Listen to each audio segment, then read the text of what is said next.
Well, hello, welcome once again to Pale Blooms and Beyond. Thank you for joining us today. Julian Henry is an English guitarist, singer, and songwriter who is the frontman for indie pop band The Hit Parade. Since 1984, the band has released 8 albums and some 16 singles on different labels. During the 80s, Julian worked in the PR and journalism fields. In the following decade, he founded Henry's House, a London-based creative PR agency.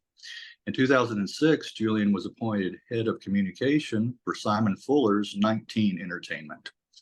As far as the Hit Parade goes, the band is still together, recording and playing live. The latest recorded material was in 2023, and Julian played live earlier this year, and a couple of older tracks will be released on 2 compilations later this year. Well, welcome, Julian. Hi, Greg. Thank you for doing this and taking time out. Well, take us back to the beginning, all those years ago. Where were you born? Okay, so I was born in a suburb west of London called Gerrards Cross in June 1959. My family, I had 3 sisters, my mum and dad. My dad worked in TV marketing sales. He was well off, so sent me and my sisters to boarding schools, as is often the case. And there was a kind of line down which I think all of us were expected to go as children. So yeah, my childhood was suburban England, which was very quiet. We never traveled outside the country. I'd never been on an airplane. We watched television every night after supper together. There were only 3 or 4 channels in England, so we had a very kind of curated diet. Yeah. And some interesting American shows that we kind of grew up with. I mean, the big show for me as a child was Thunderbirds. I always loved that, but also obviously things like Batman and the Monkees. Oh, yeah. Which had these amazing theme tunes. But also shows like the High Chaparral, Hawaii Five-0. Go back and watch some of those, and they're brilliant. I mean, they're brilliantly produced. Right. Anyway, so it's living this slightly kind of restricted, not restricted, but this kind of very quiet life in Gerrards Cross. Yeah. With my sisters, and going off to boarding school meant I didn't really have many friends around. I was friendly with the family next door, but apart from that, Yeah. so we spend a lot of time in front of the television. Television.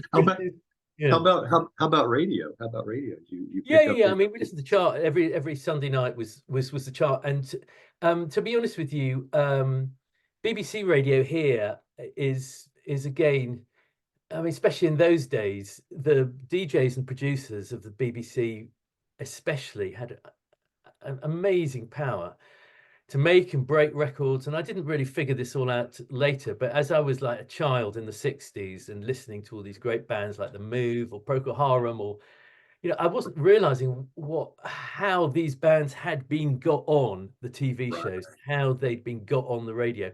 But basically, yes, in the 60s and the 70s, I mean, when skipping forward a bit, but when it got to punk, one of the frustrations I had, I was in boarding school. I'd read these little flickerings of punk rock in 76 in the music papers, and you couldn't hear anything on the radio because no one played it. John Peel didn't play it in those days. It was Right. you couldn't hear it. So what you were getting on the radio during my childhood was good. I'm not saying it wasn't bad, but it was very kind of commercially orientated, Right. and prescribed. And I wasn't aware of that at all at the time. But you just kind of, so I was drinking in a lot of American TV, some British TV, primetime TV, which was a bit kind of clunky by comparison to the very smooth and good-looking Americans we see on our screens. And yeah, this diet of stuff on the radio, which was good, and then bit by bit getting into the music papers, because in the 70s was really, I guess, when that started to grow. It went out from the pop magazines, yes, tiny sort of smash hits, not smash hits, but kind of pop collector or whatever they'd be called. into the music papers. And as I got to be, I must have been, I don't know, 14, 13, 14, 15, I suppose, I can't remember, started looking at the pictures in these things. And the pictures and the way these bands looked was always really interesting to me, Yeah. because and and also seeing them on Top of the Pops with Right. so like thousands of others of my generation. I think the television and pop music were the two overwhelming kind of influences really on me. Right. Well, what was the first musical instrument you learned to play? uh well, I uh when I was about, I might get the dates a bit muddled. When I was 14, 15, 16, around about that time, we had a next door neighbor moved into a next in Gerrards Cross, and an American family, and they had two kids, boy and a girl, Matthew and Lucy. And Matthew was a bit older than me, and he was 17, and we were chatting over the fence about blah, blah, blah, music, whatever we were into. And he had said he had a guitar in his room. So I went up to his bedroom, and in his room, he had a white Fender Stratocaster, which Oh, I was like, which he bought from America and he brought over. And he said, I'll show you how it works. And he put on a record, and the record that he played, which I'd never heard, was the Allman Brothers live at Fillmore East, oh, okay, right. which was, this is Dwayne Allman before he was playing Layla and before all this. So I was like, blimey, this track's a bit long when he got to You Don't Love Me. But then Matthew sat there and played the exact riff along with You Don't Love Me by the Allman Brothers. And I was like absolutely blown away. And I said, well, let's have a go. And he has, of course, you With you. suddenly realize you can't do it. It's really heavy. The Strat was surprisingly heavy, I thought. And so I kind of thought from that day, and anyway, I went down to the Gerrards Cross. There's a record shop there, and a music store. They records and guitar, and I bought a £15 guitar, really horrible, cheap, nasty guitar, and started trying to play that. And I can't remember the exact date, but it was around about when I was 14 or 15, because then at school there was a school band, and because I Oh, had this guitar, I was like, oh, can I come and join your band? And I played in that band, and we weren't very good. But there was, yeah, but interestingly, one of the guys in the band did something interesting afterwards. He was our bassist was a guy called John Jacobs, and he ended up being an engineer at Air Studios in London. So engineered Paul McCartney albums. Anyway, we were as sort of you won't thank me for reminding the world, but we as 15 we were pretty useless, to be fair. But that was and well, from that, when I was at school, I used to get to the music school, and I'd hang around down at the music school, and there were people playing piano. So I used to look through the window, and I would like, oh, can I have a go? And I could, how do you work these chords out? Oh, what's a major, what's a minor? So I started working out how to play whatever the songs, Elton John songs mostly, and from Goodbye Yellow Brick Road. And yeah, and I was just taught the basics. And when you learn music, you suddenly figure out it's a bit like maths. It's everything is kind of set to these keys and yes. structures. And I was surprised because I just thought, oh, they're just, when I saw the Sweet or Mud on the television, it just all looked so easy. So that was really where I started. I played a bit of guitar badly. Learned my piano chords at school, and was in a bad and not very good band in school. Okay. Well, can you remember the first single or album that you bought? Would have been my sisters. My sisters used to go up down to London, worked in clothes shops in the King's Road in the 60s. They had everything. So they would, Okay. The Move was the Fire Oh, Brigade. I remember really clearly hearing the Move because that was the sirens on the beginning. yes. But they had, I remember getting her bringing home Revolver. I remember her bringing home Sergeant Pepper, all of them. Also, so I was but the first one I bought, I think I quite liked Seasons in the Sun by Terry Jacks. I don't know if was that a hit in America? Yes, it was. Yes, it was a It's a big very hit. Yeah. gloomy song. Yes, it was. Anyway, but yeah, so quite a broad church, really. Yeah, yeah. Jacques Brel, yeah. The lyrics, yeah, on that That's one. right. Yeah, right, right. Yeah. Well, and then sad to hear Alan Delon just passed away I too. know. Yeah, yeah, I saw a post on that. Well, do you remember some of the early influences, some other bands and musicians that you were into as a teen?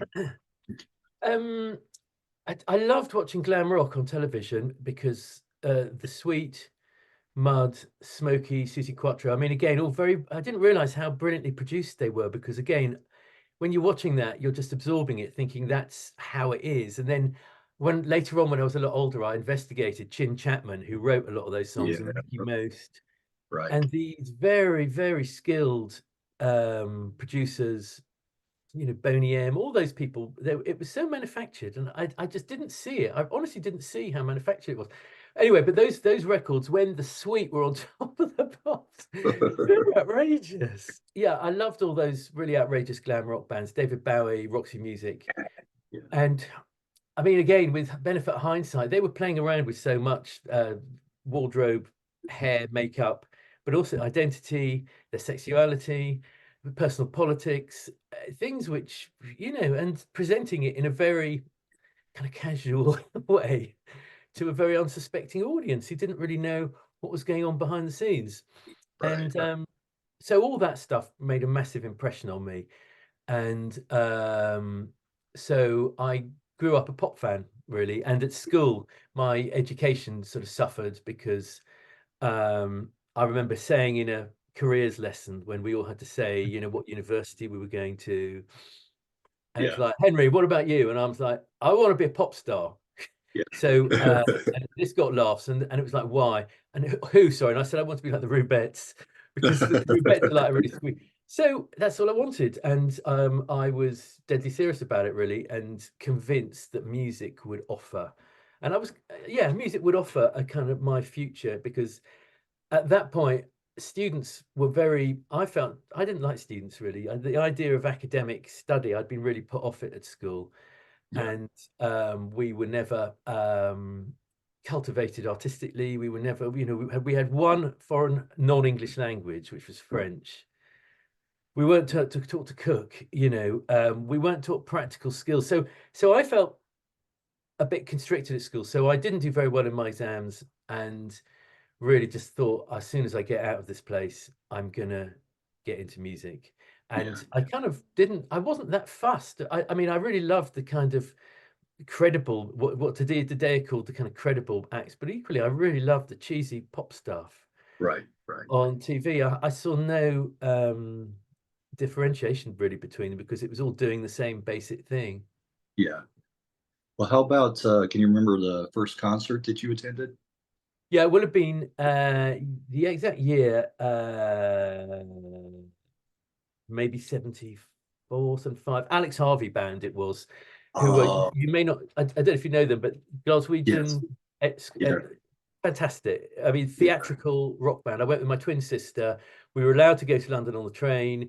You know, my twin sister Debbie was way taller than me. I was a Yeah. shrimpy little guy. She was really looking after me at the Alex Harvey gig, and it was great. They were Yeah, fantastic because they combined kind of theatre and these cataclysmic songs with great sort of rather silly, but you know, quite forceful dramas. So right. anyway, I went to see them, and I probably saw a few other bands in those days, but before I saw the punk bands, which were the things that Yeah. really got me motivated. But yeah, I think it was Alex Harvey. Okay. I kind of wish I'd been to loads of others. My you know, my sister Louise saw the Beatles. Susie went to Isle of Wight. Saw Hendrix. All these, they saw all these amazing things, and I was too young for all of that. I really didn't. I hit my 18th. Well, born in 59, so I was 77. Was exactly when I was kind of starting to free myself, really. Right, right. I've always been envious of you guys over there, because you'd have concerts just about every night, and big name acts, and then here, especially through Dallas, it's so conservative, a lot of times the huge bands will come through here, but other bands that you want to seek out and see don't ever come to Dallas. That's So, annoying, isn't it? you know, yeah, Yeah. yeah, yeah. I mean, I've got to say, it's not as good in the UK as it used to be. It used to be in Right, London, you'd go around right. in the 70s, every pub would have someone great on. Exactly, Now there's exactly. no very few bands, but yeah, I get Yeah, your point. The yeah, way the American live, that's you have your friends at Live Nation and whatever they're right. called to thank for that. Right, exactly. Well, what was your first band? Were you in a band before the Hit Parade? Yeah, I was so at school I played in a kind of rubbishy band, and there was a jazz band there. And then as soon as I left, I started just getting did bad in my exams. I got a series of like dead end jobs, working in a shop, working at Heathrow Airport. And it was all with a view to saving money because I had to get some money to get out of home, and because I was living with my parents, to start a band. So when eventually I formed a band, we were called the Dance Sound, and this must have been, it was after all the punks. I was massively influenced by all the punk stuff. So it was about 78, I think it was. I don't actually remember, but anyway, we were called the Dance Sound, and I worked with three boys from school this is basically the Hit Parade. It became the Hit Parade later on because I worked with Matt, our drummer, was the drummer in the jazz band at school. Mike was my big friend at school who played keyboards, and his brother Raymond plays bass. So I formed a band with them, but these three other guys were very, very accomplished musically, and much better than me. And although I could kind of write a real basic song and hammer it out, they were jamming, dropping into reggae, doing offbeats, key changes, all sorts of things on a nod. They were really, really good. So they were getting offered quite a bit of other work, and they would go off and support another band, and I'd have to wait for them, and then they'd do something else, and I'd have to wait for them. But we managed to record 2 demos, and we started playing live, and we got a tiny bit of press, and we played local gigs around South Bucks, Gerrards Cross, Beaconsfield places, and we were good. When the three of them were fired up and were playing, there were moments when we were playing and I was like, wow, they are great, and I was kind of lifted by them musically. But it became and I think that they were very supportive to me because they let me develop my songwriting and told me very quickly when something was rubbish, which it usually was. so um so they were great, and we had a social scene around us, we had a following. And so the Dance Sound did pretty good, but by that point, that was all a couple of years. That must have been sort of 78, 80, I can't remember. Anyway, or something like that. But at the time, it was also, they were going away and I was working, because by that point I'd started the PR. Yeah, well, kind of PR, but it started. Yeah, I mean, my first job, worked in the garage on the petrol pumps. Then I got a job at Heathrow Airport, which was actually quite interesting, as a baggage boy for about a year and a half. Interesting stories. Yeah. What you have some stories there at Heathrow? Heathrow was interesting in, was it 78? Yeah, it must be 78. I worked for Air Canada. Okay. And we would meet all the flights that came in from Canada. And yeah, there are bad stories at the airport, which I probably don't want to get into. If you don't want to. I never broke the law, but I was confronted by people breaking the law on a regular basis. It's all I was saying. And I was like, oh, wow, gosh, this is kind of quite surprising and a bit frightening as well. Good people during the day doing a professional job, but doing other stuff as well, which wasn't great. So I was there quite a long time, but it was also a bit frightening. I had to get out, and I've met a girl who I was really, really interested in, and she was off traveling, and she kept on saying to me, and I was drinking. That's the other thing. When I left school, as soon as I'm going to concerts, I started drinking. So at the airport, I was watching a lot of bad stuff, drinking too much, missing this girl, and playing in a band. It was good material for me, because I learned more at the airport than I did at boarding school, that's for sure, about the way the world works. Yes. Well, one of your anyway, did all that, and then was busy writing it. I was writing at the same time because I thought, got to become a journalist. So I was writing to the music papers and to this magazine here called Private Eye. Couldn't get any work published, lots of rejections, and started making tapes with Dance Sound. Again, I remembered packaging up 60, 80 cassettes, sticking them, sending them all out. And then I've still got the rejection letters. I mean, I've literally got piles of rejection letters from CBS, publishing companies, RCA, A&M, EMI, all of them. And obviously, plainly, I looked at the tapes, they never got listened to. Yeah. So we just got rejected. And this happened a lot for the first few years. And again, it's when you get your face continually sort of ground in the dirt. Right. You know, It's quite you know, an it's on educational. a it's on a smaller scale here, but I can relate to that because I send out hundreds and hundreds of these, and invitations, proposals, what have you, and maybe 5-10% response. Uh, so I'm used to that by now. But it's yeah, it's a lot of never hear from people, or you'll hear from one and he'll say, yeah, I'm interested, and then I'll follow up and say, okay, well, here's what I have available. Okay, well, that sounds good. And then well, let me know when. Never hear back. Right. Never hear back. Those kind of things. Just You know what? I think it's made me very thorough in later uh, life, because a yeah, later job I got, like, I don't know, in the 90s, was reviewing demos for yeah, unsigned bands for a music right, magazine. right, And I was like, so I listened to 120 demos every month and right. reviewed them all and wrote back to people, because I knew what it was like to Yeah, be yeah, treated like badly. yeah, And and when it came to doing my own record, I was like, okay, I'm going to do this properly. I'm not going to cut corners. I'm not going to pay someone else or bribe someone else to right, do it. I'm going to do everything right. myself. Do So I you think do? all that, I think you learn a lot from that kind of disappointment. Right, right. You Especially do. when as a young person, everyone presumes that everything's so easy. That's the thing. Right. Right, right. Well, you did knock on a lot of doors before you landed that PR job. Uh, but one of the bands I wanted to hear about, one of my favorite bands, the Stranglers. You worked promoting the Stranglers. Yeah, yeah. Yeah. Okay. What was that? So where I was, okay, just to put it in context, I Yeah, whatever year it was, 78 must have been. yeah, I came up to London, had to get out of the airport, went round knocking on doors, blah blah blah. Went to a clothes shop, trying to get a job in a clothes shop in Covent Garden, a really great clothes shop, called FX, I think it was. And he said, no, there's a PR company upstairs. So I go up the stairs, and it's like, I don't know what PR is. Knock on the door, guy's not there.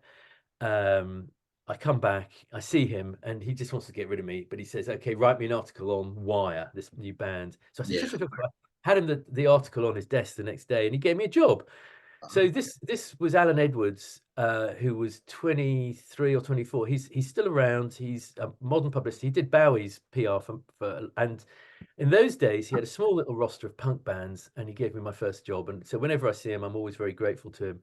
And one of the bands he represented was the Stranglers, and so I found it quite frightening working with Stranglers, but it was kind of they were very popular, and um, I kind of I remember seeing Hugh Cornwall the first time he walked into the office. He looked really gaunt, really disinterested, and really pissed off. And I thought, exactly as he is on Top of the Pops.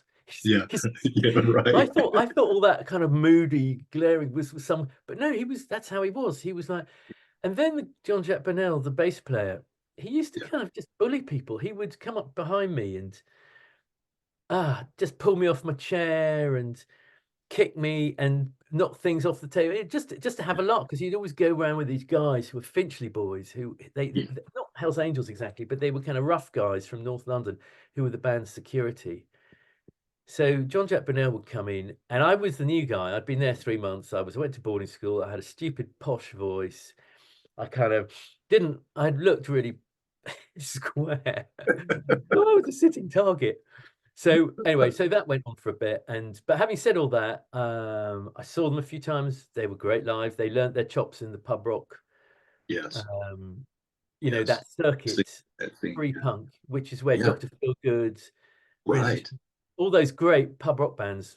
right. Do you know any of them? Oh yes, I've done interviews with actual Brinsley Schwartz himself Oh, okay. and Ian Gom Oh, Ian, yeah, and, yeah. Well, Ian was yeah, there in those days. Yeah, yeah, Ian. yeah, So it was funny because Alan. So okay, working for the Stranglers, we had the Stranglers, and we also had Blondie, who had just putting out Parallel Lines, and right, we also had Generation X. And I got to say, working for Blondie was great because I met her a few times, and Alan would just say things like, "Okay, they're in Charlotte Street at a shoot. Take these pictures around and get Chris to authorize them now." So I'd like, "Oh, they know you're coming. Just go off and do it." So I knock on the door. Debbie Harry opens the door, And it takes me upstairs to where the shoot is on. She's there with Chris Stein. It was fantastic. And I talked to him. It was only them, but they were doing anyway. Working for Blondie was terrific. They were fantastic live, and it gave me this kind of little first glimpse into inside what I call the kind of what into that fake PR world, really. And Generation X, I got on with Billy Idol and Durwood. And they were great. But anyway, Alan then said, I was struggling a bit, and I've been there 6 months. And Alan said, I'm going to give you your own client. So I go, who is it? He said, new singer-songwriter. He's really great. He's going to be mega. His name's Ian Gom. So I go, oh, don't know him. So I go and talk to the girl I work with, Jan, and she just laughs. Says, they've been palming Ian off on you'll struggle. So I didn't know about the whole backstory at that point. Ian was very nice. He had a really tight, really super good band. Herbie Flowers on bass, and they would do all these dates with Joe Jackson. And going to see him, very accomplished, really, really brilliant songwriter. But we couldn't get him arrested in the UK. They just weren't interested. So I did Ian's PR for the first album, and then that was produced. The album was made by some people who were working upstairs above us in Oxford Street called Albian, and Albian managed the Stranglers, managed the Income. They managed about 4 of the big London pubs. And they had a lot of other interests around. So I was struggling with Alan doing the PR. The Stranglers were all arguing. They all wanted to do solo careers. Hugh wanted to do his thing, and John Jack Burnell was always going on about Europe. And he did a Euroman Cometh LP, and just shouting at people and waving his fist at the world. And so anyway, I basically got offered a job upstairs working for Albion, and the Stranglers had left them, so they were forming a new record label and signing loads and loads of bands. So they were like, I need a PR guy. So 1979, having got my band going a little bit, the boys, but not really much. I got the band, we played gigs, but we hadn't got any positive feedback from labels or anything. That's when I took a job working upstairs at Albion. And I thought that, but basically my thinking in those days was, and I think a lot of people had kind of just presumed that once you get a label deal, everything else just rolls. Right, falls into place. And there was this, I was so stupid, and today it's really fun, interesting, because I see exactly, I've worked on lots of audition shows, TV shows since, and you've seen people coming in with exactly the same deluded state of mind, and those shows make a lot out of that, to be honest with you, and I feel quite sorry for them, because they just don't know what they're saying. And so anyway, so I presume everything was focused on getting a record deal. We were good enough live. I got this job. I'd now had a better job at Albion. Albion was signing loads of acts. So 1979, everything kind of looked rosy. And the girl was still not working out, but that's quite often the case. Anyway. But you also wrote for Melody Maker in Music Week. That's right. Yeah. That was kind of a bit later on, but my first job was at the NME. My first published writing was for the NME, but I basically wrote to them, met the editor Neil Spencer. Again, what year is that? 79 or something? And he was like, yes, go, but then everything I sent in was like, oh, someone else. Well, first of all, there are different levels of bands. So I was seeing, by that point, I was seeing the Jam, the Clash, everyone, the Stranglers. I saw the Jam a ridiculous amount of time from before they'd released their first record. I saw the Sex Pistols in '76. So I was literally going out gigging every single night, watching bands. And yet every time I would send something into Neil, what was the band I saw? Oh, I remember, the Police I saw at the Nashville. They'd been touring America. They hadn't had a hit in the UK. And I was like, they're going to be mega. That's plain, they're going to be mega. I got the review. And he was like, and that's right, Sting had said on stage, oh, this is for you fans. There's no journalists in the room. And of course, I phone up Neil the next morning. Go, I got this. I was in the room when he said, mate, we've had 2 people already who were also there. And they've got their reviews in. Oh, one of them. So I was always, and also with the Jam and other bands, I would go and blag my way backstage when the Pretenders played at the Marquee before they'd had a hit. I got on stage afterwards and went into the dressing room and introduced myself to Chrissie Hynde, and just said, I've just got a job with the NME. Can I interview you? And she was like, yeah, come back tomorrow. And so come back tomorrow. Of course, they wouldn't let me in. So anyway, so it was hard work. I was doing a lot of seeing bands. I forgot what the question was now. Sorry, I went off on a ramble. Well, you were talking about NME, but then Oh, that's right. later Yeah, on. that's right. So basically, I got 2 or 3 pieces published by the NME, or maybe more than that, 3 or 4 maybe, but not very many. I couldn't get regular work, and I knew all the people who were getting regular work, the staffers, and I was like a low tier freelancer, which meant you really had to push in, Yeah. and you were constantly. I was going to get my albums, and they were pretty crappy albums. Anyway, so that was a struggle, and I found I was able to get paid doing PR, and I managed to get myself out of home and get myself a flat in London. So that's what I did, and I thought, right, I'm going to get my flat in London. I've got my band, I've got these boys, I've got a bunch of songs. We can do this. And I got a job at Albion Records, and that's what I was. I was PR manager there in about 79 or 80. That was, I think. Okay. Well, talk about the Hit Parade. Was that your idea, the name? Yeah, it was. Okay. Let me just think. Hang on. Okay, that didn't start till about 84. Okay. So I'm going to just skip through some Albion stuff quickly because we had we were working. Yeah, we basically were signing a lot of bands, and our first and I've actually got some of the records I promoted with Albion here. Great, yeah, great. I like visuals are good. Yeah, brighten up the thing a bit. So one of the first bands they had was this. Oh yeah, Joe. Yeah. That's one of my favorite albums too. Yeah. He was signed to our publishing. Oh, okay. And it was interesting because he used to hang around in the office. Yeah. And I was like, that guy's never going to be a star. He doesn't say anything. He just yeah. And then he's on top. We were all there when he was on Top of the Pops, and it was absolutely great. We felt so proud that our boy. I talked to him a couple of times after gigs, and his band were super tight, tight. Right. And so that was the kind of first. And then what else did we have? We had, this wasn't a hit, this record, but it was Hazel O'Connor. Oh, Hazel O'Connor. Yeah. She used to work on our reception in Albion, and she was a girl who had a guitar, had a just had a desire to be a star. Anyway, she took a call on the switchboard one day, and they were casting for a film. She got the role in the film, Baking Glass. She wrote all the songs for the film. She became a mega star. Yeah, that's right. She went from our reception to being a kind of selling out 2,000, 3,000 seater venues within about, I don't know, about a year or two.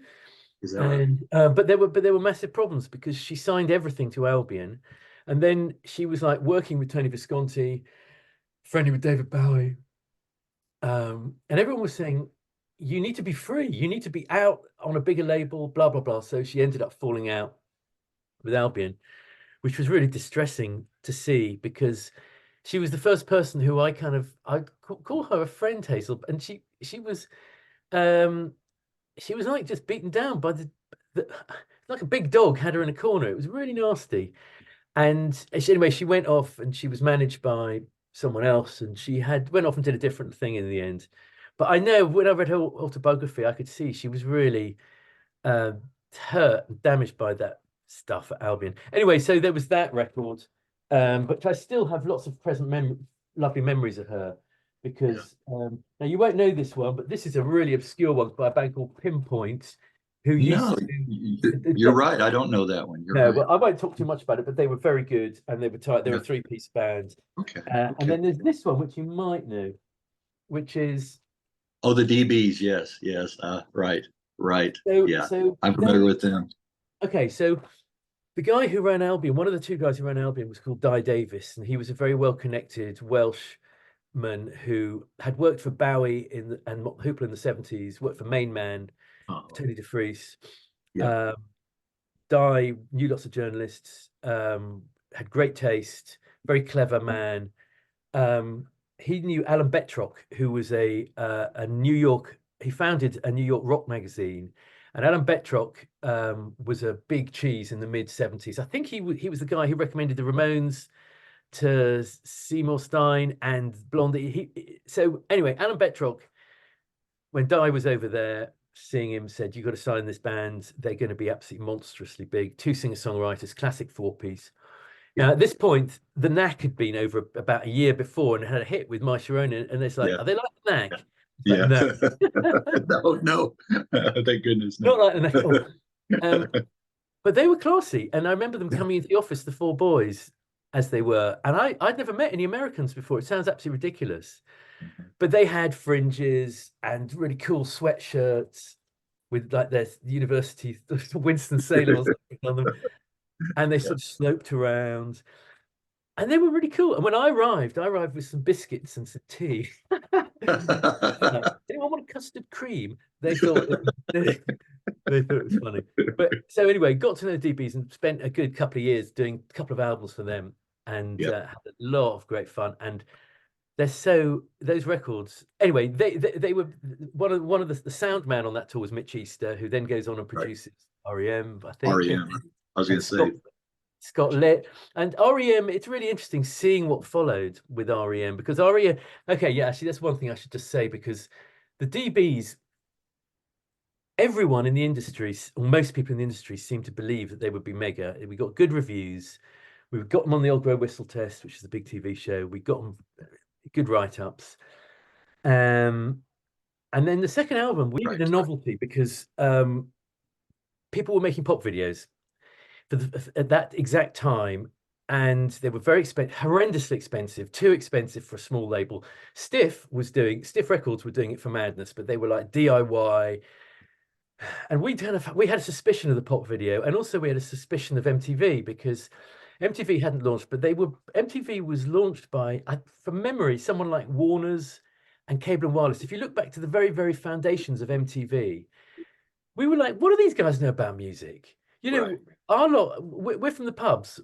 Our people are genuine, hardcore. We're not going to mess around with stupid pop videos. So what we thought we'd do with this record, Albian thought we'd do, is give it a novel twist to make people laugh. So what we did is we put them in cans.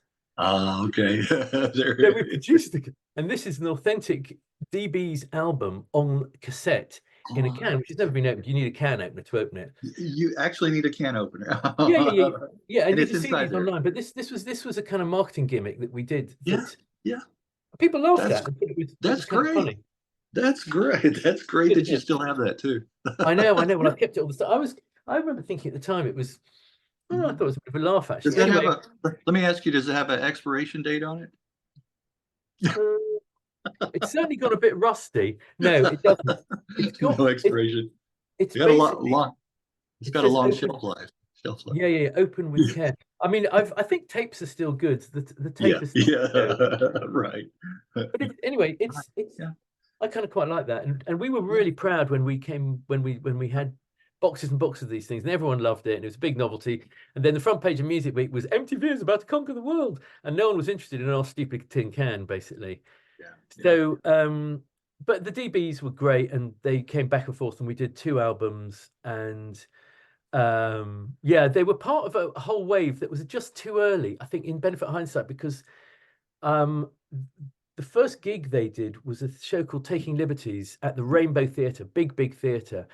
And it was promoted by a woman called Ruth Polsky, who was the promoter of the Limelight Club. I think it's a Limelight, or Hurrah Club in New York City. Yes.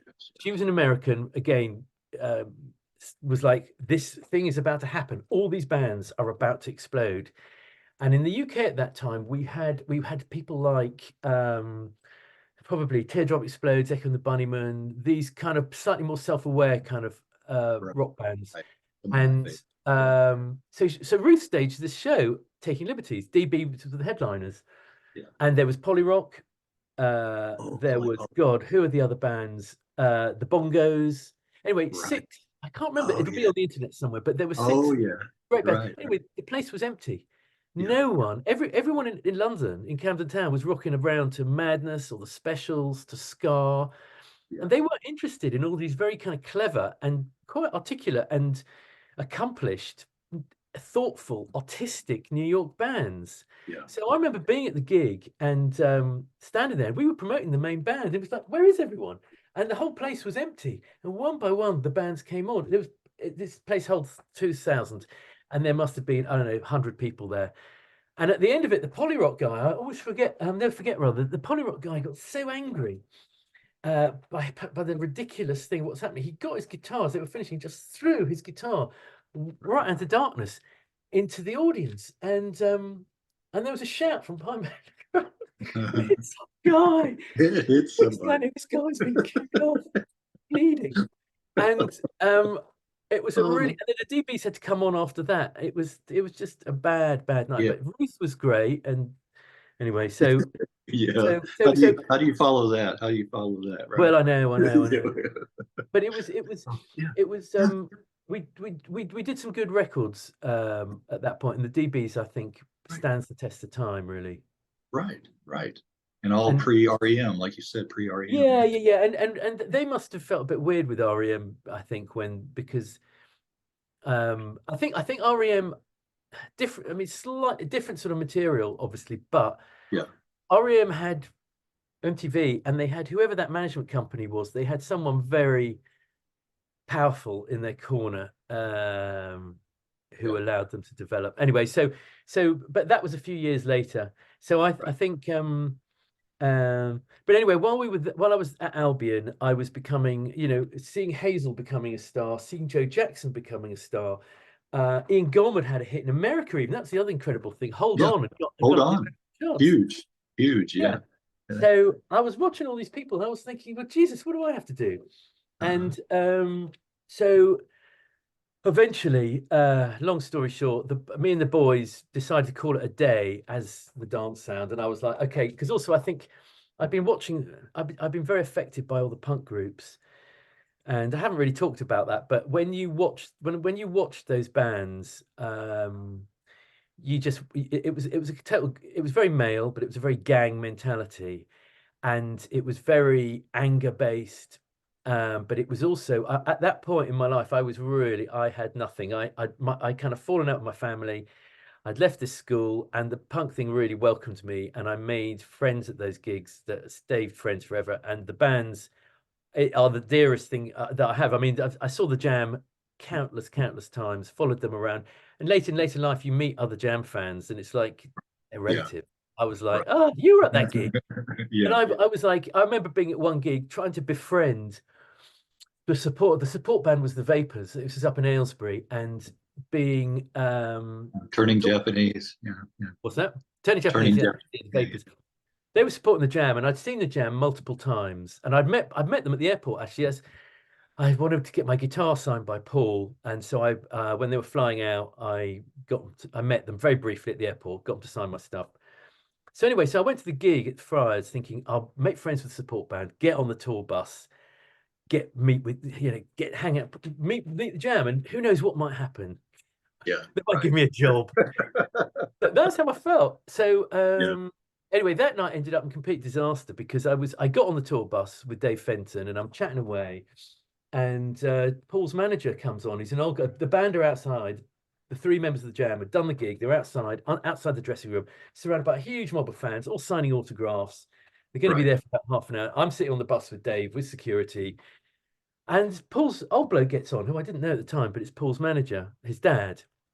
And he goes around the bus and he goes, who are you? And I said, off now, in quite blunt terms. So he kicks me off the bus. I then have to walk home, which is 25 miles. I end up sleeping in a ditch. So I was leading it, and then there were various other instances where I got myself beaten up. I was really not looking after myself and being very stupid, very rash. But I'd been very much felt a part of that whole music thing, and it fostered this kind of idea that I needed a gang. And I think a lot of people who formed bands in those days wanted the kind of fellowship, the companionship, the emotional camaraderie. Yeah, if you weren't into sport, it's like, and all we did was argue about. And when Dexys Midnight Runners came out, they were like, "Oh my God, they're just amazing! They're complete lunatics. They all look like kind of crazy." Yeah, but they are fantastic. They're a fanboy band because they've loved all the old soul stuff, and we spent. So anyway, the gang thing. When it got to about 1979, 1980, sorry, 1980, 84, I'd done the dance sound, I'd done 2 demos, we'd done a load of gigs, got nowhere. I was working at Albion, these other guys were becoming stars. So it's like, okay, we gave up the dance sound, and I decided it was letting go of the gang idea. I just suddenly thought, you don't have to be in a gang. You've got this job. And the job means something, and that gave me the confidence to start my own label, because I'd seen how Albion, and I wanted to design, I wanted to do everything and conceptualize it, and I had all these things that I thought, I wasn't sure what I wanted to be. I knew I wanted to be pop, but I didn't want to be. There are all these things I didn't want to be, which were usually things like, you got a tiny bit of a beard there, but I used to have this. I'm like, I hate people with beards. I hate students. I hate any heavy metal stuff. Yeah, any facial hair. Yeah. So any of that stuff, I wanted to take a position on things. I wanted to have a principle. So I just thought, I'm going to blow it. I'm going to have a label, which I'm going to create music, which is all about the pop that I love.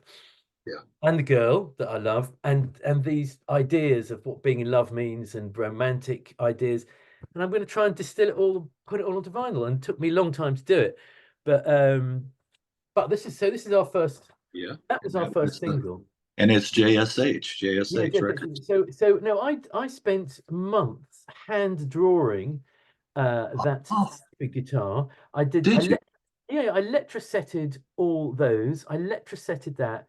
I had what's called a PMT machine, which would enlarge, and I did the whole thing myself. So the sleeve was a complete labor, and I chose the Pantones. I got this art guy, and he was like, "What colours do you want?" I said, "I want blue." And he said, "Well, what blue?" So all of that, and I picked the yellows and whatever. So I did that, and I went back to my friend Raymond, who was the guy who'd been in the dance band with me. He was starting his own band, and he'd gone in a different direction, gone into industrial music, and was recording with some really interesting, innovative kind of German bands, basically. And he'd set up his own studio. So I said, "Well, can I record in your studio? Because you know how I am, and you can get me down." And he was like, "Oh God, do I have to?" And so yes, so it's like into it. So I recorded down there with him, and Matt, who's our drummer, gave us the sample for the snare. And when we were down there, so Raymond was working with the band. Don't know if you know Einstürzendes Neubauten. I was just going to mention that. They were there in the studio when we were recording this. So and Raymond, it was interesting because they were friendly and nice, and and a testimony to Raymond, really, that he's able to do me one day and then go and do them the next. And but they were experimenting, and I went to see them thinking it was going to be kind of chaos and about 2 people in the room, having been to a lot of other failed things. And I get there, and it was the hottest show. I saw them at the Acklam Town, whatever it was, the place underneath the Westway, and people smashing glass. Guy had a road drill in the wall. The guy, the singer Blixer, screaming like he was on a cross, being crucified. It was completely OTT, mad, but very, very noisy and inspiring. So they were 2 of them, Mufti and Mark Chung. I got to know a bit. So anyway, they were there, and Raymond was also. There was a guy called Genesis Peorage who worked with TV, very eccentric character. He would come down. Right. And got Raymond to do his live sound. So there was a lot of interesting people hanging around Raymond's studio, basically. So I was like, okay, I had this tape for this record. I hadn't finished it yet. And it's like, I want to do another. So we started doing more and more and more. So we did 4 or 5 songs, and these were to become my first few singles. And as the Hit Parade, and I did all the sleeves were kind of followed roughly the same. And I haven't got the record. Same kind of pattern, But it was that whole DIY ethic that you had going on. And things like this. Right. This sleeve, right? I made a mess.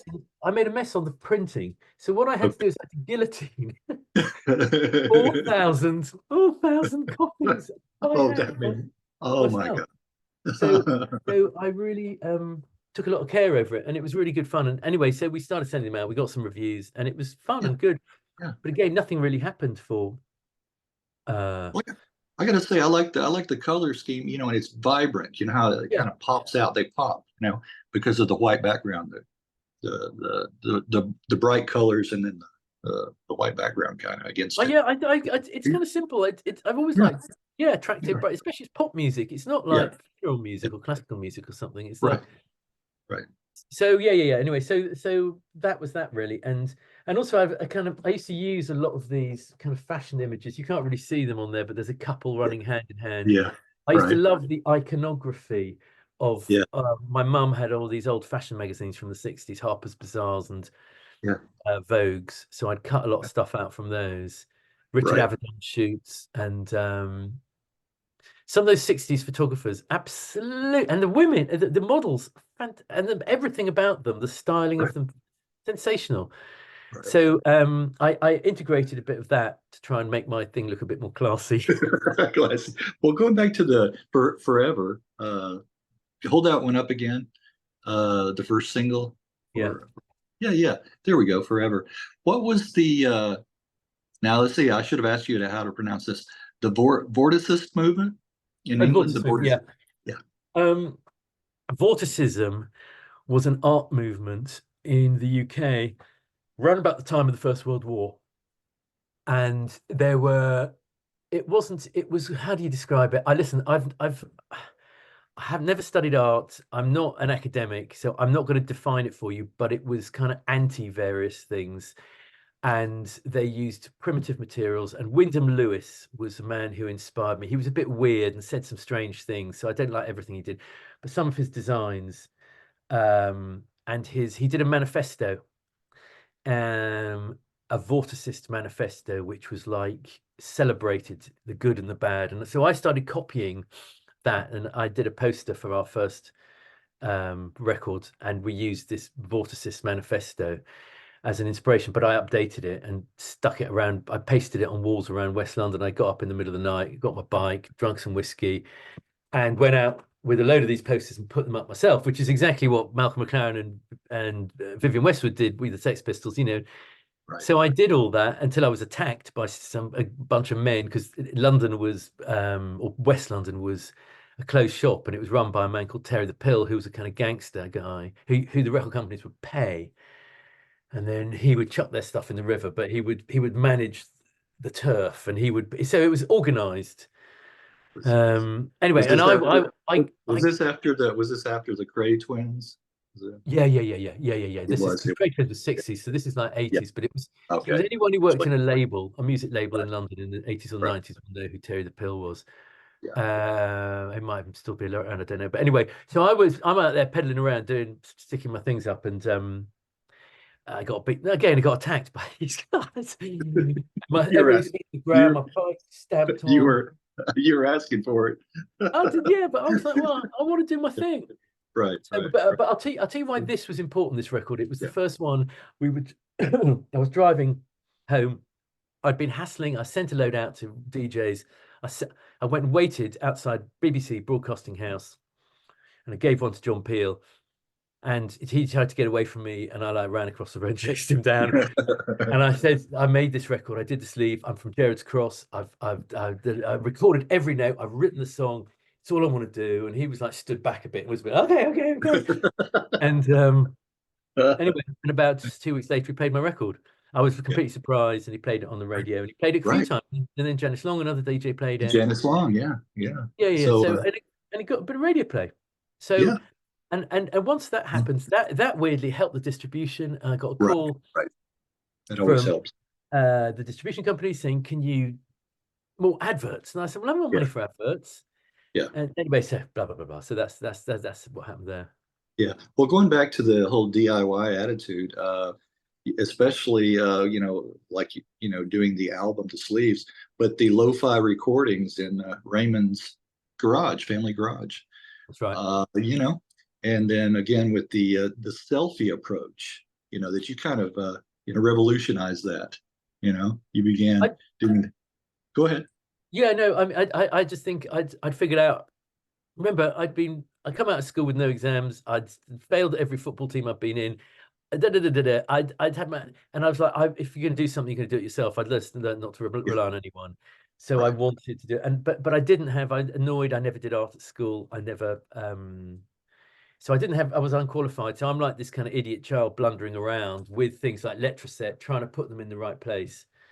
And that's what happened really. And I think they were, to be fair, a lot of people use that same approach. I think it was Yeah. quite common in those days because, I remember hearing Prefab Sprout's first record on Yeah. kitchenware and Right.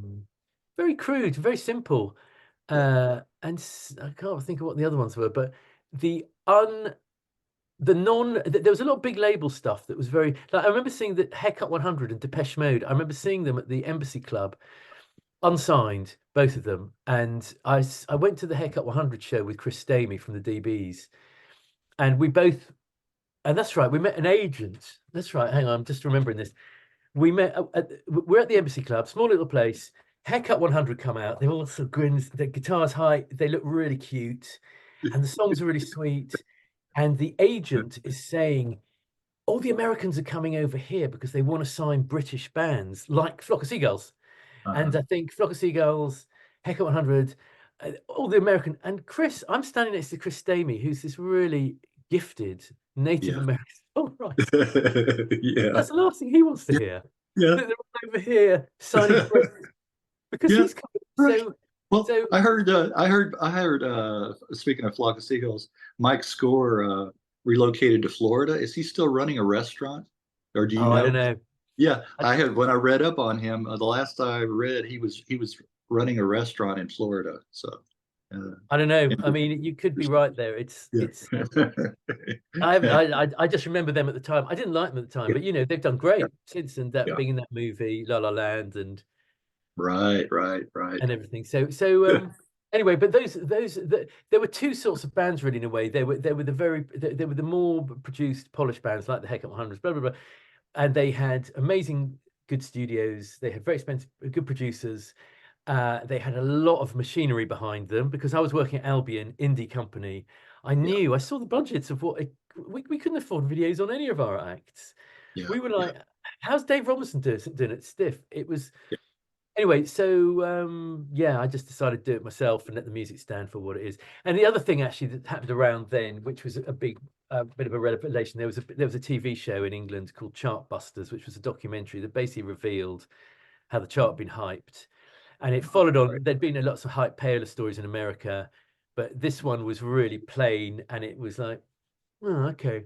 So, and the head of the BPI resigned, John Fruin, I think his name was. Can't remember what his name was, but and it was like, oh, okay. So there's two games being played here. There's these guys who've got limited resources who are pretty committed to want to make good music, and there's the bigger labels, and the table is tilted Right. one Yeah. way. That's what I figured out. So I thought, okay, I've got to ignore all of that. I've got to get all that out of my head, and I've got to just do this for what I want it to be and stop it. And then if I keep it like that, it'll survive and it'll be good. And weirdly, it has done. And that's what's really lovely about when you do whatever, people contact you out of the blue. They say, Right. we've Yeah. heard the thing you recorded 30 years ago. And it's the Right. Isn't best that record I've ever heard. right? Or something. It's lovely. Yeah, how much it's meant to them, yeah. Well, do you mind the label twee that has been used to describe the band? Do you mind that?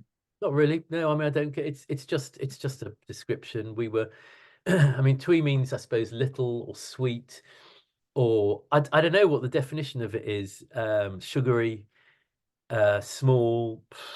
I mean, I don't care. Yeah. I'm beyond caring. And it's like when we were signed to Sarah, we were signed to a label called Sarah for a bit, who Right. Yeah. got a lot of flack in the later years. Or there was a period in the 90s in England where British indie rock was very kind of macho, Yeah. and all these bands, creation bands, and uh, bands who took a lot of drugs, I'm afraid to say, and long hairs. They were young, but and they were really rude about Sarah because they thought Sarah Records was a kind of fey, sort of little indie Bristol label. And Yeah. Sarah, to be fair to them, have played that back. And Right. it's like, Right. okay, let's put that really nasty, sexy, misogynist review Yeah. that you wrote in the NME Mr. I won't say his name. And Sarah, I Yeah, don't know if you won't have seen yeah. this, but I'll plug this because this is a great book. This is the Oh, Sarah yeah. Records I've story. heard. I need to get a copy of that. I need to get a copy It's because good. I love so many of the bands that are on that label. I guess Field Mice is one of That's the right. first ones I got into. I did a written. I was going to bring this up a little bit later, but I did a written interview with Harvey Williams a couple of years ago. Harvey.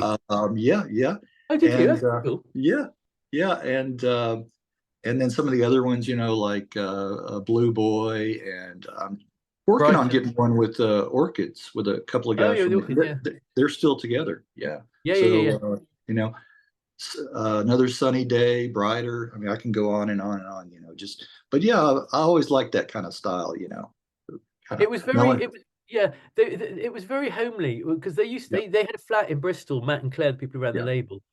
right. And I would go down there and sit in their room with them, and it was just piles of records and fan mail and Yeah, stuff. And they were like me, they were sort of obsessives. yeah, And they did a lot of their stuff, same as mine, right. letrosets, slightly bodgy sleeves, Uh, but with real great And intention. I think it was perfectly natural for you to record a couple of a couple of Yeah, releases on Sarah, because I think your music, is pretty, sets pretty well within yeah, yeah, yeah. It that was fun, sound, that and sound. I still, they were the people when I gigged earlier on this year, and Matt, not Matt, the guys from Heavenly basically Yeah, arranged the gig, and Amelia and Rob arranged a gig and invited me to play, which was really nice. So yeah, I see them all, and Michael from the Field Mice, based in the Field Mice, has got a new band. He was playing on that night as well, yeah. and it was good. And people came out, people traveled from all over, and it was live streamed as well, which was interesting. Right. So I was getting things on the live stream from Chile, from Japan, Los Yeah, Angeles, right, and heavily of going and playing down in South America. So right. it's kind of strange the way that I always think of Sarah as probably the last analog label, Okay. Yeah, because it was the end of the analog era, yeah, and those bits of fragments of analog life um, have just got now a sort of massive sentimental value to people because it's not there anymore.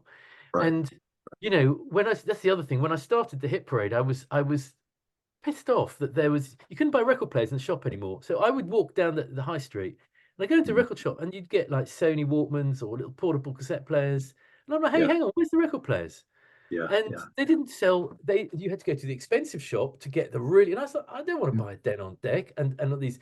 I want the all-in-one play center that you used to have. Right, So I right. had arguments with people in the shops about that, and the music That's- press started going down one by one.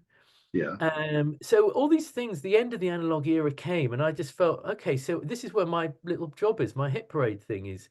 I'm a kind of carrier I'm a water carrier from the days of, yeah. because I remember the music press were incredibly and remain incredibly important to me. And you look at those writers and the writing of it's now all logged. There's a brilliant website called Rock's Back Pages, which is run by Barney Hoskins, which is where a lot of the old writing from Melody Maker, NME, Record Mirror is catalogued, available Oh, to students, yeah, and it's great. yeah. So that writing is good, but you couldn't buy It's record players anymore. yeah. The things were Top of the Pops was closing down bit by bit. When I started working for other pop bands, I go to Top of the Pops, and I went to the studio a few times. Pop on TV was no longer working. So all that, and so Sarah was in that era, really. Sarah was at that time, and I think they're a good last analog label. I think it was the end of a beautiful 50. If you go back to the birth of the gramophone record, I don't know when that was, Right, 20s, 30s, right. but it And was kind it's of and it's ironic how it's come back now to yeah. after the CDs kind of phased out. Now turntables are back in with the vinyl, resurgence of vinyl. Yeah, I mean, So but yeah, I've had multiple record players through the 90s, noughties, and I was so angry about the fact that they were rubbed out. They were yeah, not made available. The market was right, starved. In order right, in order to sell CDs in the first Right. instance. Right. And then it's the Yeah. same with streaming, and I'm so let's not even get on to, don't even mention streaming to me. I was going to ask you about how many times you played Japan. Okay, so I must have gone. I think we went about 4 times or maybe 5 times, because I did some promo trips where I went over and with Raymond and just by myself. So, but from memory, 3 or 4 times. And the first ones we did just by ourselves, played in little clubs, and then we did a tour supporting some interesting people, and then we did another. Yeah, we did 3, and the biggest crowd we played to like 1,000 people in one of the venues. But some of those venues, the Club Quattro circuit is still there. Yeah. And it's interesting because bands are still there in the same dressing rooms as we were in. Right. But the Japan audience was lovely, I've got to say. They were very. Right. I've always felt that Japan and Britain have got a kind of funny Yeah. symbiotic. I was going to ask you about that too. What is it about the Japanese that like music that's quintessentially English? You know. Sorry, you dropped No, for a bit. the last part. Yeah. What is it about the Japanese that like music that's quintessentially English? You know, I think English. well, first of all, we're both island races, and we're both quite we're very good at looking in. Though Japanese, I've got a couple of friends, dear friends, who are Japanese, and I never feel they 100% let me in, even though I've known them for donkeys years. But I think they've got a very good take on. Okay, so island race, they inwards, they look into the soul and the spirit of things. I think they're very good on street fashion, obsessive on street fashion. And you go there today, it's amazing. These 17, 18, 19-year-old kids in Shibuya looking like they've Yeah. just walked out of the Blitz Club in 1984 in London or something. Fantastic. The kind of cavalier and abstract view of art and fashion. And I think, and they're romantic as well, the Japanese, which I really Yeah. liked. Well, And yeah. speaking of that, what talk a little bit about the Shibuya Kai movement. Yeah. Okay. Well, that was on I can't remember which trip it was, second trip. There was a band, a 2-piece band there called Flipper's Guitar, who were kind of, now you look at it, they were kind of like a K-pop band. There were 2 boys singing these really sweet, very simple pop songs, very pure pop songs. And they kind of endorsed us. They came to our gigs, and they were part of this thing, which was a kind of shopping mall scene, very clean, cute, quiet, meek kind of Japanese boys and girls. Anyway, they took us out after one of the shows. I think it was Kenji and Koji. I can't remember. I think of the names. They said, we'd really like you to come for dinner with us afterwards. It would be great honor if you come for dinner. So I'm like, yeah, that's fine. Okay, we will definitely. So we go, and it was funny. First of all, it's all sitting on the floor, but it was really polite and just very formal. And they had about 20 of their friends there, and they hosted us. And they all spoke Japanese. We couldn't speak any, we could barely speak. We had this Yeah. very stilted dinner, but they were just very charming. And anyway, they sold millions of records, and they took under their wing bands like anything that was cute and twee. So they liked the Orange Juice records, anything on postcards, the Pastels, before they got kind of they changed a bit, and anything that was kind of obscure, cute, and indie. And it was all about hanging out in shopping malls and these little kids. It was very young. I remember 13, 14-year-old. Our fans would be really shy, and they'd come and stand there, all sort of nervous. And I said, come on, I'll come and sign your Yeah. record. Yes. Right. And they were fine, but it was that was what Shibuya Kei was about. I think it was just a kind of pop scene. I've heard how polite the audiences are over there too. Yeah. Lovely. Yeah. Well, we talked about that the where was that again? Here we go. I can edit this part out. The Vorticism manifesto with Forever. Then there was a second manifesto calling an end to food lovers fairs and for author J.G. Ballard to be knighted. Yeah. I used to write manifestos the whole time. Those are just a couple of lines. Yeah. And it was basically, you know, why have record players been killed, and why isn't J.G. Ballard been? So it'd be my random kind of, and I'd put them onto posters and stick them up, Yeah. Yeah. or I'd send them to people. And I've got a bunch of them still, and that's what those are about. And it was really just a way of trying to self-expression, I Yeah. suppose. Yeah. And it went with the record company, it went with my records, and anyone who knows me and just came to one of our gigs sort of, yeah, that fits, that's Julian. Yeah. Well, So yeah, go ahead. Go ahead. no, Did you have something? so I've always thought of the written word has always been really important, and I've liked slogans. And my dad, I mentioned, was in television. He advertising. My elder sister's been in advertising all her life. So all these kind of, the idea of sloganizing and putting things into meaningless marketing crap really appeals to me, because I think it's funny. And like, we would always call ourselves on our posters London's #1 pop group. Yes. And Yes. like, we found that Yes. is, that's my hit. Right. But these are not my hit parade cigarettes, I've got to say. Right. The original. Yeah. Original. But Yeah. these are from the original TV show. But one of the reasons the name appealed was because of it's a kind of marketing Yeah. of pop music. And so I loved slogans, advertising, but I wanted to turn them all, and so that's why all our records have those kind of stupid claims on them, Yeah. which are meaningless, but they're supposed to just, you know, you flick through the music papers and record campaigns lead with serious and ridiculous, and also bad journalism uses these unqualified statements the whole time Yeah. about, you know, some ridiculous thing about this, you know, Taylor Swift being the most famous person ever.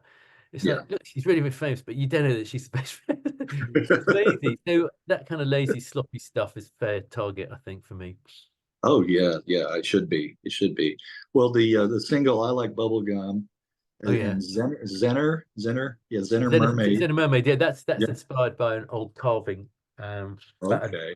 a legend in a And church. But yeah, that raised funds for the Porthmeor Studios yeah, in St. Ives, Cornwall Restoration Fund. Yeah. yeah. I've been going up and down to Mhm. Cornwall. Yeah. There's my Cornish LP, There you go. Yes. Yes. Cornish pop songs. So Yes. I'd been going up and down to Cornwall for years, 20, 30 years, 20 years, and I'd made loads of friends, knew all the stories.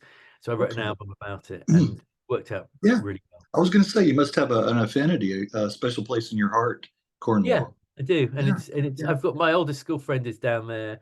As I Yeah. say, my kids grew up down there. I've just it's a fantastic place, and it's very kind of, you know, difficult to get to.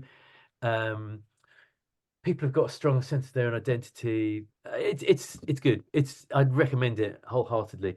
But so what I wanted to do is, when I made that album, I wanted to just make a gesture. These records don't make any money. In fact, they kind of lose money. But I wanted to give some money to local causes. So there's an old artist studio in St. Ives, which you just mentioned, which needed restoration. So I gave some money to that. And the other one was the Fisherman's Mission, because it's a fishing community in Newlyn.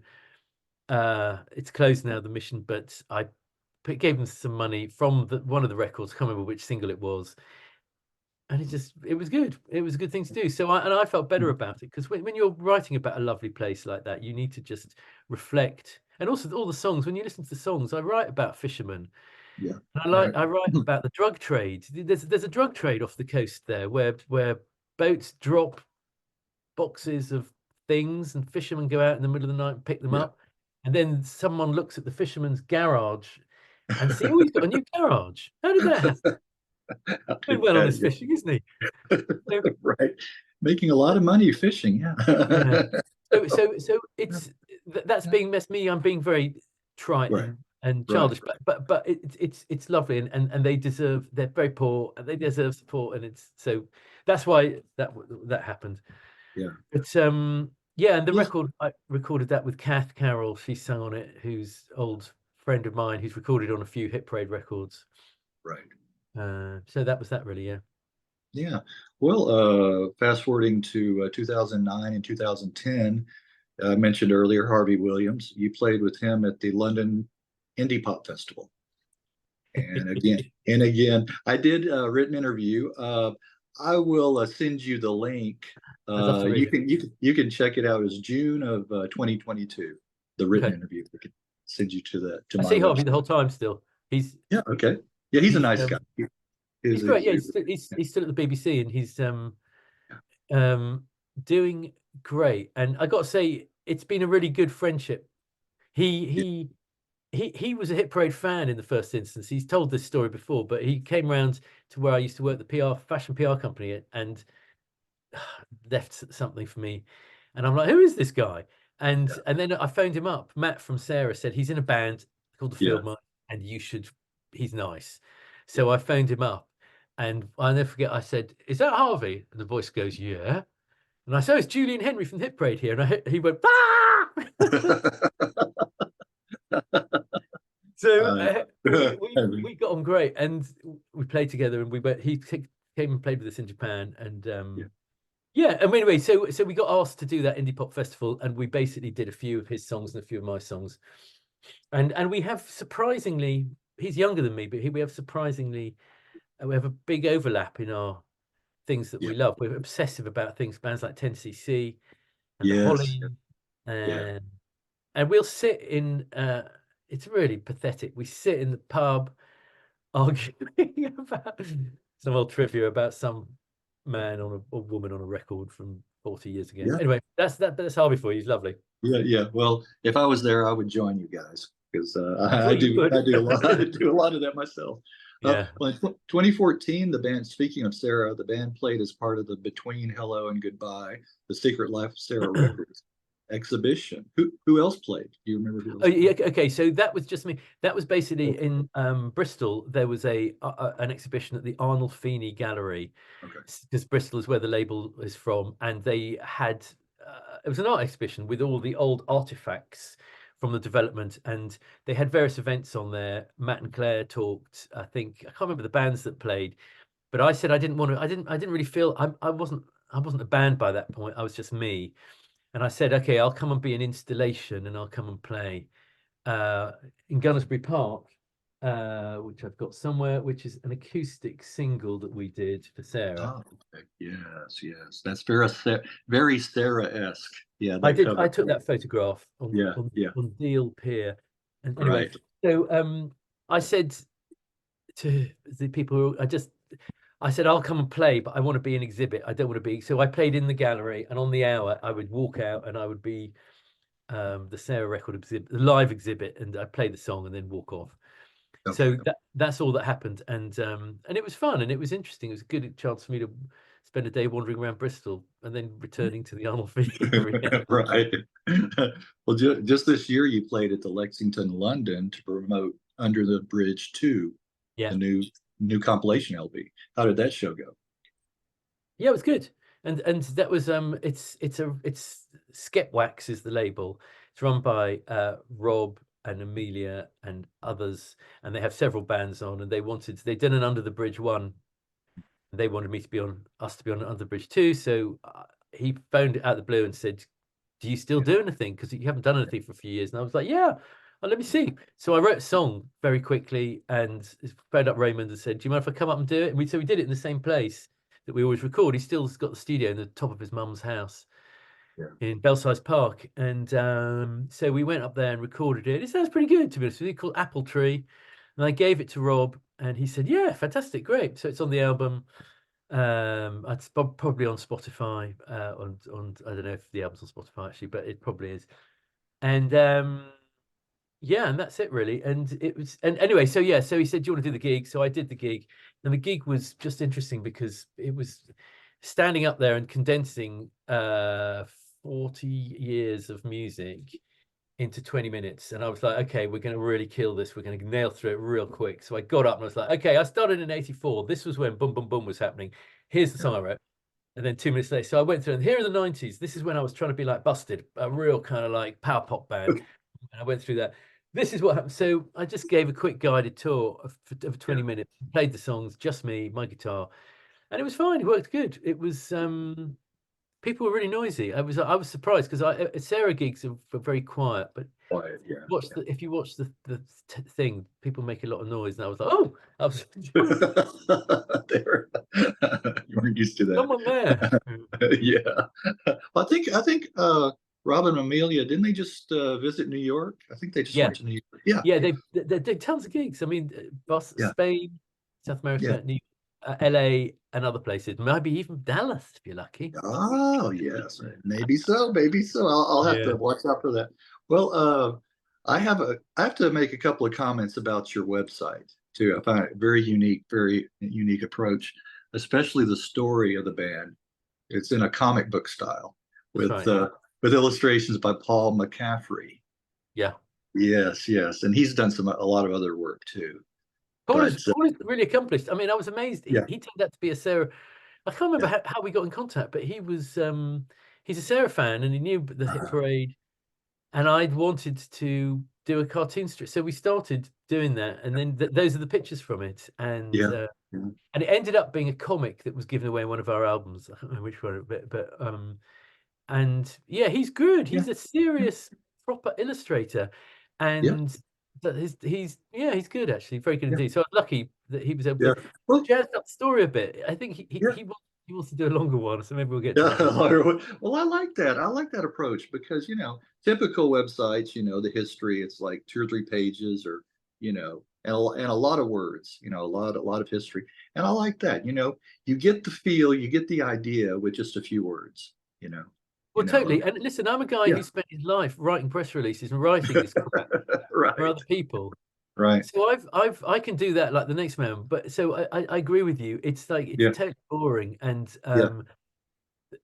I wanted the website to reflect my family, my upbringing, the time I've lived through, and it's very short, but it shows what the band's about in a few pictures, basically.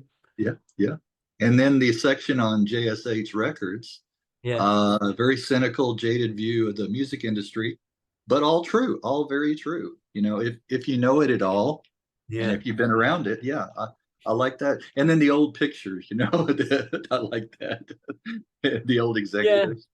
It was that story of JSH Records. It was so easy to do that because Yeah, the I had an old brochure for some pompous advertising agency, self-obsessed advertising agency, and they were all deadly serious. yeah, And I yeah. barely had to tweak it at all. I was just like, You oh, hadn't had to I change actually much. think this. And Yeah, that's the comedy in those kind of things. Anyway, people have commented on that. That JSH Records thing. It's good. It's funny. It is funny. It works. yeah, And it does work. So for any of you out there who haven't seen it, go to the website, the Hit Parade. Tell us it's the and then dash hit dash parade, right? yeah, that's exactly what it is. The dash hit Right. dash parade. Dash. And then the Instagram page is official.com, and all the stuff is on Spotify now, which I don't really know how it gets there. You guys are still releasing records. You are to this day, and I like the motto, the Latin motto. Is it you that coined "Semper Idem"? Yeah. So Yeah. yeah. It's kind of because we were forced to learn Latin at school, and what's the point of that? I mean, if ever there was I know it's lovely if you're into deep education and you want to. Greek and Latin are wonderful, worthy languages if Yeah. you're a kind of historian, but for the practicalities of young men and women who have to go out into the world, why you learn Latin and don't learn to cook or don't learn a foreign language is a bit silly. So Right. that's why I did that. It's just something that another one of my silly little things. Well, I know Semper Fi because my dad was in the Marines. So Oh, is that right? And they had a yeah, motto, and what was the motto? Do you know? Semper Fi, and it Oh, means okay. always fidelity. Okay, so Always true. yeah, Yeah, okay. yeah, yeah, So true. ours is basically always the same. So that was Yeah, that was my little Semper. private commitment to Yeah, myself yeah, to keep this thing going. When I did the first record, I'm like, I'm going to keep it going, and I have done. yeah. So that's basically like my little declaration of intent to myself. What? Yeah, and it's held true. It's held true. Yeah, Well, yeah, yeah. we'll talk a little bit about in closing about Henry's house. Okay, so that was a PR agency. An indie PR agency. Let me think. I'd worked for a fashion agency. I'd worked for some big brands. in the early 90s, you know, Coca-Cola and big brands, and seen how PR worked. Wanted to do my own thing, so I started an agency from scratch, employed a few people. We had about 15, 20 people at our biggest. We turned over a few £1 million a year in fees. We worked for some big clients. And we were always a boutique agency. We were popular with people who wanted a bit of spicy, aggressive, creative kind of attitude. So we were good, and we worked for TV programs, and I learned a lot about seeing how television was produced.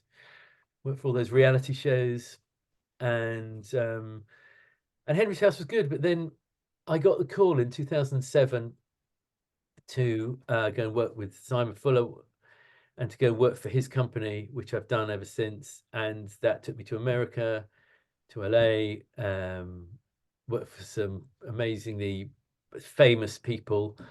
It's kind of allowed me to study fame, really, is what it's done, and see how every great moment is a construct, and how great creative, you know, movie, television, pop, whatever you want to call it, how it's been constructed, and also how they're celebrated and marketed. You know, when you stand backstage at the Emmys and see how, and also see how those awards are won. That's the other thing I learned about how that happens. Interesting. It's so yeah, I've been lucky with all of that, and through that my band has been kind of kept me kind of sane, really, because whenever I go back to my band, it's like going back to a child that I had in 1984. And I know that there are certain rules and regulations around my band, and so yeah. But so I've done all that, and Henry's House, and the PR side of it. Like I said, I've been really met Michael Jackson, worked for the Spice Girls, some fantastically popular figures, and not all of them have happy endings, I've got to say, which is the thing, which, well, as everyone knows now with Michael Jackson. But anyway, that's another chat, I think, my friend. That's another chat. You're right. I agree. Well, yeah, I think we're kind of coming to a close here. We've covered a lot of material. Yeah, a lot of years, a lot of material. Well, I appreciate it again, Julian, for doing this. Hey, well, Greg, let me say something. Let me say something about you, because thank you for finding me, is the first thing. And also, you know, secondly, well done for doing your thing, which has been, I get the sense with you and me, we share something, these things become kind of obsessive, passionate, kind of labors of love. And I get that's when I was looking at what you were doing, I thought, Jesus, that doesn't happen in a flash. He's got to do some research. He's got to find these people, he's got to pin them down, and he's got to be coherent. So thank you for finding me, and for doing this. And I've really appreciated it, and I hope you get what you need out of it. And I do. I am. For someone who works in public relations, you'll be very disheartened to learn that I do very little to promote the parade. So, that's all right. Who knows who'll watch this? But if it does good, then that's great. Well, yeah, it's always fun to read the comments and hear about people maybe coming out of the, not woodwork, but people from the past, bridging that gap and saying, yeah, like you said, well, I remember hearing this when a certain moment in their life meant something to them, and it's good. And sharing this with who likes to watch it, and people around the world like to do more of these. And it is a passion. It's a calling, I think, kind of good way to put it. And also it's a two-way dialogue as well, which I really like. All right. Well, it sounds very good, and I appreciate it. I've enjoyed it. Yeah, very good. And all the best to you. Okay. All right. Have a lovely day. All right. You too. Okay. Bye. Bye for now.